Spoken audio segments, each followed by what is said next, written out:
Chaque année, en Isère, dès les premiers flocons, Carole Desplanques se met en chasse. Alors Vincent, ça va? Ça se passe bien là-dedans? L'eau est pas très chaude, mais... Avec ses équipes, elle traque l'un de ses ennemis, le sel, présent dans les cours d'eau qui alimentent le lac Luitel. Il y a une sonde qui est installée à l'entrée. Ça nous donne une idée de la teneur en sel, en ion chlorure, donc qui peuvent être ramenés dans le lac. Le lac Luitel, la première réserve naturelle de France, créée en 1961 par André Malraux, du fait de sa biodiversité exceptionnelle. Amphibiens, libellules ou encore la drosera, une plante carnivore.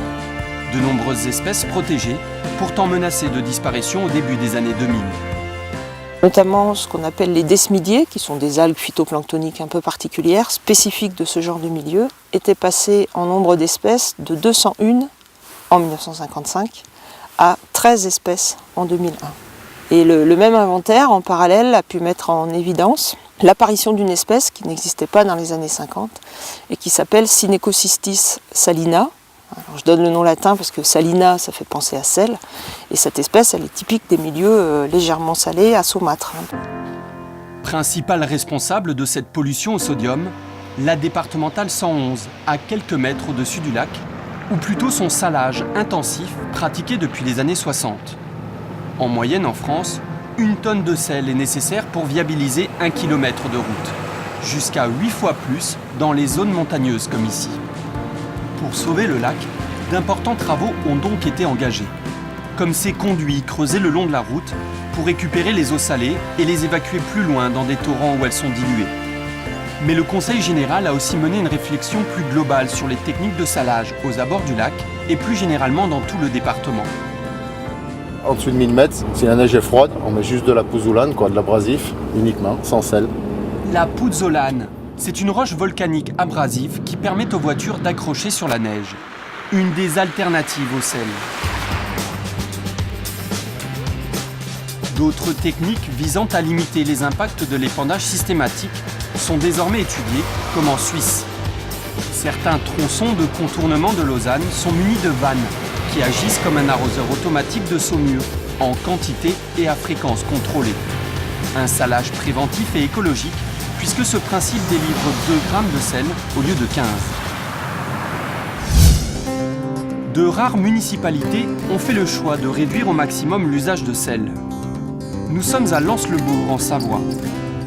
Depuis 2 ans, Jean-Baptiste a troqué les sacs de sel pour un autre matériau aux multiples vertus. Donc, du bois déchiqueté qui est enrobé de magnésium. L'effet accrochant par la structure même du bois. Et derrière, le deuxième effet, le magnésium qui se libère et qui permet de faire fondre à la surface et permet d'éviter que ça regèle derrière. Pour une commune située dans un cadre naturel exceptionnel, utiliser un tel produit non corrosif et 100% bio a bien évidemment pour objectif de préserver l'environnement, mais pas seulement. En faisant un traitement que tous les 4-5 jours, à la fin d'une saison d'hiver, on a quand même un retour économique positif.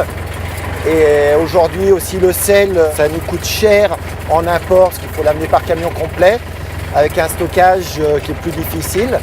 Là, ce produit d'une année sur l'autre, si on n'a pas tout passé, on peut le réutiliser, il n'y a pas de souci, ça tient bien. Certes, les copeaux de bois enrobés de magnésium ne sont pas adaptés aux grandes voies de circulation, mais ils ont prouvé leur efficacité sur les trottoirs de la commune, lui permettant au passage d'économiser quelques travaux de réfection des chaussées autrefois endommagés par les effets du sel. Et si à terme, il était possible de se passer totalement d'épandage? Une société néerlandaise est en passe de relever le défi en utilisant l'énergie solaire. Suivant le principe d'une pompe à chaleur, le soleil chauffe la route. La chaleur stockée dans le bitume pourrait alors aider à réduire la couche de glace sur les routes pendant les mois d'hiver. Reste le coût d'une telle infrastructure, au minimum 4 fois supérieur à celui d'une route traditionnelle. La note risque d'être trop salée. L'épandage de sel a encore de beaux jours devant lui. Dans le monde, la moitié de la production est aujourd'hui consacrée à l'entretien hivernal des routes.